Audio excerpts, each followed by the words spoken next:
Bienvenue sur Kivu Connect Info, votre chaîne d'information indépendante et crédible dédiée à l'actualité de la République démocratique du Congo et de la région des Grands Lacs. En ce 9 février 2026, l'Est de la RDC se réveille une fois de plus sous le choc d'une violence armée persistante qui continue de faire de nombreuses victimes civiles. Dans la province du Nord, Kivu, une attaque attribuée aux rebelles des Allied Democratic Forces, ADF, a causé la mort d'au moins 21 personnes, plongeant des communautés entières dans le deuil et la peur. Cet événement tragique met en lumière l'ampleur de l'insécurité qui règne encore dans plusieurs territoires de l'Est du pays, malgré les opérations militaires en cours.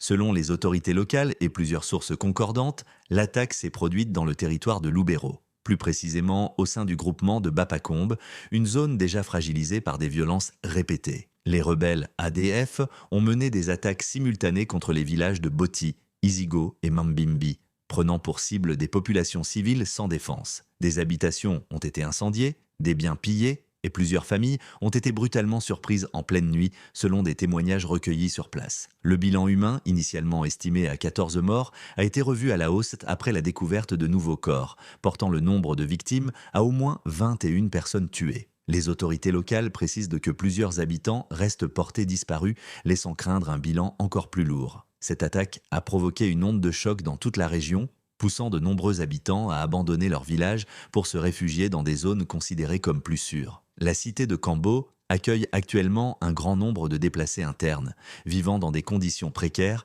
et dépendant largement de l'aide humanitaire. La situation sécuritaire a fortement perturbé la vie quotidienne, avec la suspension des activités scolaires, la fermeture de marchés et la paralysie du commerce local. Les populations locales dénoncent une insécurité chronique et expriment un sentiment d'abandon face à la répétition des attaques armées. Les rebelles, ADF, actifs depuis de nombreuses années dans l'est de la RDC, sont connus pour leurs méthodes extrêmement violentes visant principalement les civils. Depuis le début de l'année 2026, des organisations de la société civile estiment que plus de 60 civils ont déjà perdu la vie dans les territoires de Beni et de Lubero. Ces violences s'inscrivent dans un contexte plus large d'instabilité persistante dans le Nord Kivu, une province stratégique mais fortement militarisée. Depuis 2021, les forces armées congolaises, appuyées par l'armée ougandaise, mènent des opérations conjointes contre les ADF. Malgré ces efforts, le groupe armé continue de mener des attaques meurtrières, profitant de la porosité des frontières et de la densité des zones forestières. Les conséquences humanitaires sont alarmantes, avec des milliers de déplacés privés de nourriture, de soins médicaux et d'abris adéquats. Les organisations humanitaires alertent sur les risques croissants pour leurs équipes, confrontées à une insécurité permanente sur le terrain. En 2025, la RDC a connu l'une des pires crises humanitaires de son histoire récente, marquée par les conflits armés, les déplacements massifs, les épidémies et les chocs climatiques. L'Est du pays demeure ainsi un épicentre de violence, malgré les appels répétés à la paix et à la stabilisation durable. Les autorités locales appellent le gouvernement central à renforcer la présence sécuritaire afin de protéger les populations civiles. La communauté internationale est également invitée à intensifier son soutien humanitaire et sécuritaire pour éviter une aggravation de la crise. L'attaque meurtrière survenue dans le territoire de Lubero confirme une fois de plus la gravité de la situation sécuritaire dans l'Est